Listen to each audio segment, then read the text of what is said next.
এরপরে প্রশ্ন হলো, সম্প্রতি একজন উপদেষ্টা বললেন মহিলা ও শিশু বিষয়ক মন্ত্রণালয়ের নাম পরিবর্তন করবেন, মহিলার জায়গায় নারী শব্দ ব্যবহার করা হবে। এ বিষয়ে আপনার কোনো মন্তব্য আছে কিনা? আমরা যতটুকু জানি যে তথাকথিত অধিকার কর্মীরা, যাদেরকে দেশের মানুষ সন্দেহের চোখে দেখে, অনেকদিন ধরেই তারা এটি পরিবর্তন করতে চাইছে। তো আমার প্রশ্ন হলো যে এই শব্দটি পরিবর্তন করার বিশেষ কি হেতু বা রহস্য থাকতে পারে, বা বিশেষ কি প্রয়োজনীয়তা দেখা দিতে পারে?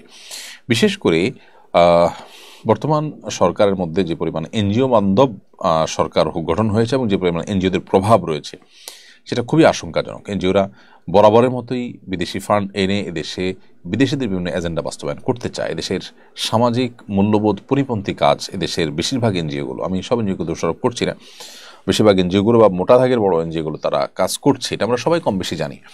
আইন বিরোধী, এদেশে মানুষের মূল্যবোধ পরিপন্থী বিষয়গুলো তারা চাপিয়ে দেওয়ার চেষ্টা করছে। বিধায় তাদের সুপারিশ মালাকে খুব বেশি আমলে নেওয়া এটা কখনো ভালো লক্ষণ হতে পারে না। এই জায়গা থেকে আমি মনে করি যে এটা নিয়ে যথেষ্ট আপত্তি করবার সুযোগ আছে। বিশেষ করে এটার ফাঁক দিয়ে নানান দুর্বিসন্ধি সেটাকে প্রবেশ করাবার অপচেষ্টা করা হতে পারে।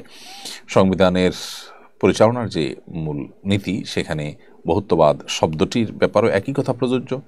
এই বহুত্ববাদ এই শব্দের মায়ের পেছে বা এই শব্দের আড়ালে আবডালে নানা খিস্তি খেউড় এবং সামাজিক মূল্যবোধ পরিপন্থী এবং দেশের সকল ধর্মের মানুষের ধর্মীয় চিন্তার বিরোধী জিনিসগুলোকে প্রবেশ করাবার অপচেষ্টা হতে পারে।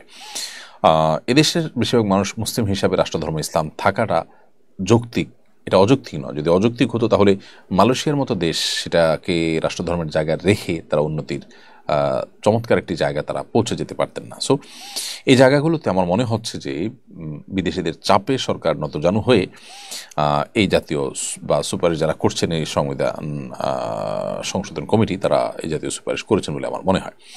মেহেদী হাসান